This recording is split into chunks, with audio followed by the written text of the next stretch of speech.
All right, here we go. The fun part, gesso. Yeah. I'll get this thing open.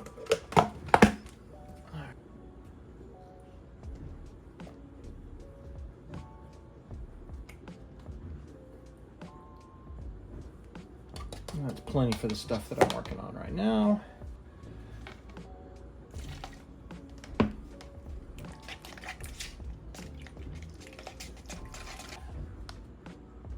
Like yogurt. Funny enough, yogurt container. Any good artist saves all the freaking containers and jars they can find. You never know when you're gonna need one.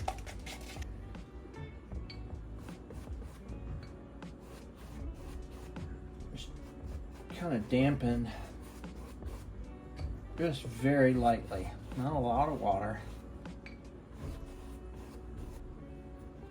Start applying.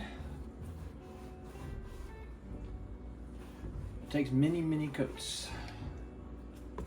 This will be the first of probably I don't know, 3 or 4 at least, at the very minimum.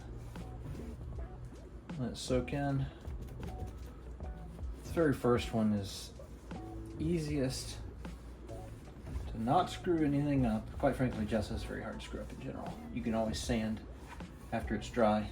I want to work this in like a sponge for the first coat at the very least. Kind of like to move to a brush a little bit later after I've done 1 or 2 and they've dry really well. Now, some people sand in between coats, dry sand, dry sand. Generally you want to do at least a couple before you start sanding. You don't want to be sanding the canvas underneath at all.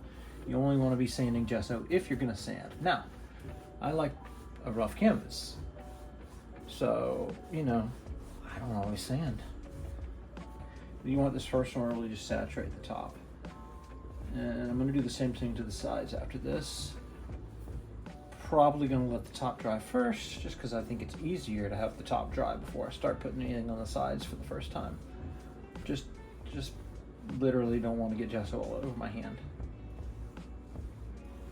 And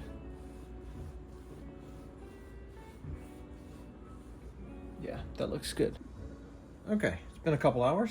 We're going to slap some gesso onto the sides.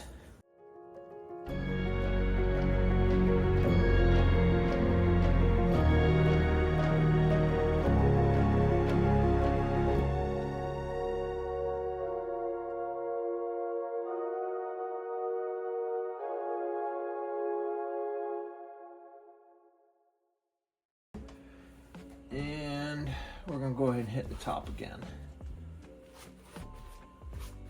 This will be the third row coat on the top.